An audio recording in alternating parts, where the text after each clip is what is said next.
Hello, hello everyone. Happy Saturday. Welcome to the KXAN Journey to Paris Olympics Live. I'm Jala Washington alongside Rich Segal. The one Bonjour. and only Rich Segal. We got to start saying bonjour when we start these, huh? Yes, we do. And we need to wear our berets. Berets again. Yes. Yes. You know what? I cannot believe every single time we do these, we get closer and closer to the Olympic Games. We are seriously just about a month out. I've been working on so many stories, Rich. Seriously, I think I worked like a 24-hour shift the other day doing some stories. Yeah. In the pool. In the pool, and on the lake. The first story I want to show you guys this week actually is featuring an athlete's dad. His name is Matt Nifton. He is a rower himself. He got his daughter Kate involved in the sport, and she just recently qualified. Such a proud dad, so let's take a look. Just remember, I'm not as good as Kate. On his morning row, Imagine she's better. Matt Nifton cannot stop smiling. The curse has been broken. A proud dad. The Nifton Olympic curse is over. He's talking about his daughter Kate to anyone who will listen. This is Jala Washington. She's doing stories on Olympians and their families. I'm the family part. Kate, now a member of USA Rowing's Women's 4 Olympic team, is the first in her family to make an Olympic dream a reality, but she's not the first to try. Rowing, trying to make the 92 Olympic team, which I failed at. My dad was a national team race walker. He tried to make the Olympics in 1972, 1976, 1980, 1984. He just wouldn't give up. Years later, Kate would go on to grow up on this lake, her dad trying to get her to row just like him. She was never interested until I got her a job in the summer of 2014 at TRC, and she noticed that there were a lot of tall boys in rowing, and that became the basis on which she became a rower. I was right. She was going to be really good. So good that she has 2 national rowing championships under her belt from her time at the University of Texas at Austin. Dad made the trip to be here. Something she got to celebrate with her father and grandfather. One of the final moments she shared with both of them. About 14 days later, he passed away. But he knew that Kate was on a trajectory to possibly make the Olympics. So he was very, very proud of her, and I know that he would be extremely proud. A multi-generational quest, nearly complete. Hey, how you doing? And it leaves Matt and Kate with a special bond perhaps only the two fully understand. Pretty incredible. In Austin, I'm Jala Washington. He is absolutely correct when he know. said pretty incredible. What Yeah. a story. Yeah. You know what? There were so many great sound bites from that interview that I did with him. Not only like emotional sound bites, because he did cry, and he wrote me after the story aired. And he was like, "Thank you for cutting out most of my crying." Oh, really? But yeah, he's a crier, and on the phone, him and Kate were kind of just talking, and you can see how much he loves her and how proud of her he is. So it's really cool to just be able to highlight, you know, a parent who, again, pours so much into their kid and is able to share that Olympic dream with them. Will he be going to Paris? He will be going to Paris, and you'll be with him? And I'll be with. I've already said we're doing a story when we're in Paris. Like, great family. So he said they've rented an Airbnb, one big Airbnb. He told me it's going to be him, his partner, his ex-wife's new husband.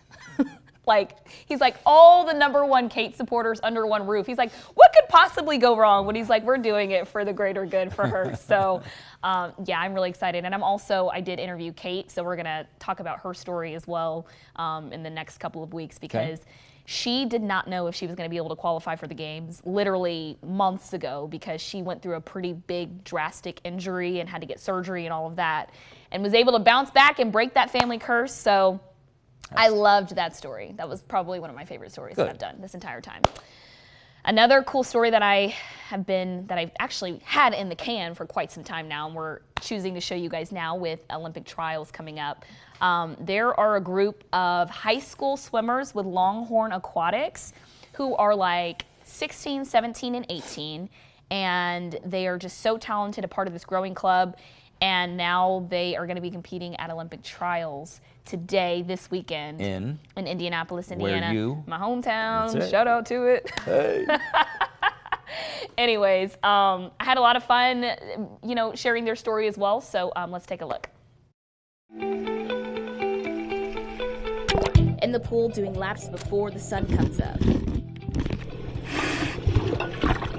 It's another early morning practice for Longhorn Aquatics high school swimmers ahead of Olympic trials. All right, all out here, let's go fast here. We're swimming anywhere between 5 to sometimes 8,000, 9,000 yards a day in one practice. Gliding through a state-of-the-art pool where swimming icons like Michael Phelps and Katie Ledecky have broken records. Beginning this weekend, Rowan Cox, 16 years old. You gotta go every single day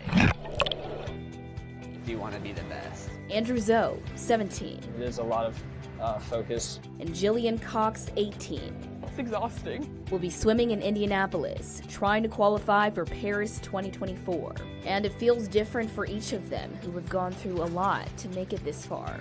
In 2020, I broke both of my feet jumping into a pool. I was in a wheelchair for 2 months. For Jillian, a life-changing injury. I was like, I don't know if this is what I want. And losing an Olympic trial spot affected by the pandemic for Andrew. 3 years ago, I actually had trials already, but they made the cuts faster after the Tokyo Olympics, so I lost it and then I had to regain it again later. For Rowan, personal struggles just this season. I got disqualified in the 100 butterfly this year at one of our high school meets, and it messed me up pretty bad. Still, all three taking a dive into the water each day are leaders in their sport and at this club on the University of Texas at Austin's campus, known for producing high-level swimmers from all over Central Texas. Once you're in here, and I think you start to feel it, and then it really starts to impact how much you want to go for it. Tempo at 1.0. Longhorn Aquatics head coach tells me he's had an athlete qualify for Olympic trials each 4 years since he's been in charge of the program. This group has proven that the successes have just come by getting themselves out into those opportunities and learning from them. We got gold medal standards. These gold medal standards, a cultivated team culture that grows year after year, with each wave of athletes like Rowan, Andrew, and Jillian, who are proud and emotional for whatever comes next. There will be some swims where I'll tear up after because it's like, you always have that one like, I made it swim. On the journey to Paris, I'm Jala Washington. How many days are they in the pool? How many Is days? It 7 or 6? No, I think it's like 5 or 6. They trained every day, Monday through Friday. And mind you, they do this before school. So when we did that shoot with them, we went there early in the morning. We actually had to do the shoot in 2 days for some of them because they were obviously running off to classes. So we got video of them practicing and then went back later to interview them. But talk about dedication. Yeah. And they're so young. And by the way, we were just talking about this briefly. Rowan, the swimmer who was saying he kind of had to give his mind a check after he got disqualified from one of his events. His mother is an Olympian. So he's grown up just loving the sport, really inspired by her.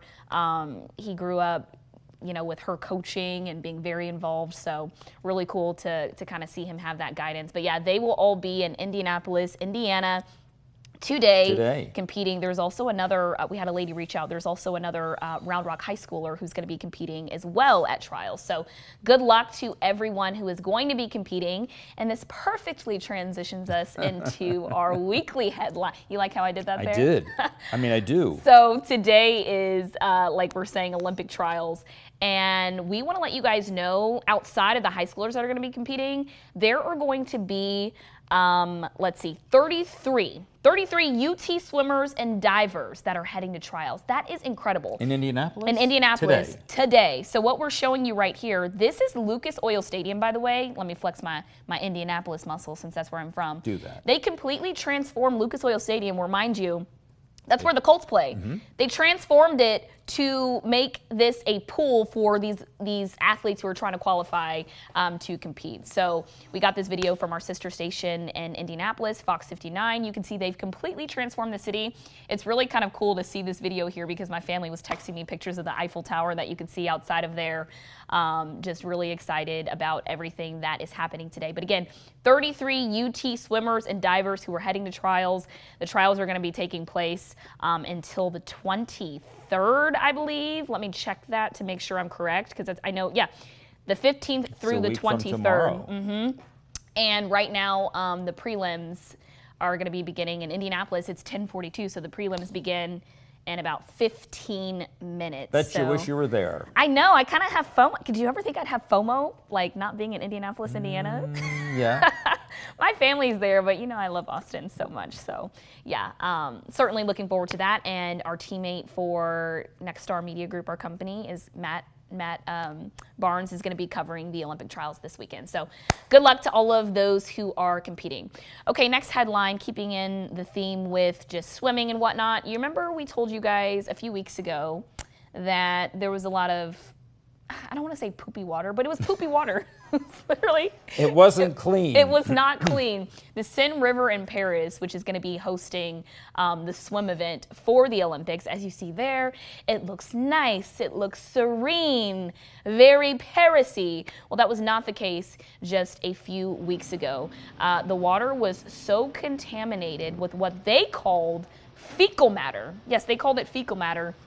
They didn't know if the Seine River was going to be able to be the venue location for swimmers to compete. You can see there, looking nice and clean now. Yeah. They invested $1.5 billion to get rid of all of that crap, no pun intended. But they put so much work into cleaning this river up. The heavy rain has sort of helped with that as well. But they put so much effort into cleaning the river up that the president of France, as well as the mayor, they're like, you know what? We're going to take a dip in the water just to show you guys that this is clean, this is safe for athletes. They'll be good to go at the end of July. So, you know what? More power to them. I'm glad that it's clean. I don't know if I'd be dipping in that water to prove a point. Probably not. But you know what? I mean, hey, this is such a historic event for the world. So obviously you want to make sure that... Best foot forward. Exactly, exactly. So, of course, we had to bring you that update. Yes. Because we wanted to make sure that everybody knows now that it's not as gross and whatnot. So that's all that we have for you guys today regarding just news stories that we're bringing you guys here every week on KXAN, as well as some of the big weekly headlines. Do want to let you know that next week I will be gone the entire week because I will be covering gymnastics Olympic trials in Minnesota. I'm not saying Minnesota because I love Minnesota. I'm just really excited to cover. She wants to go somewhere where it's cooler. No, seriously, it'll be nice. It will be. So I'll be there from Tuesday until literally Sunday, and you know this is honestly the final stretch for a lot of these athletes. You've got swimming Olympic trials happening this weekend, you've got gymnastics Olympic trials, and then you also have track and field. So after these trials, Team USA will be set. Isn't that crazy? Is there a deadline that this has to all be done by?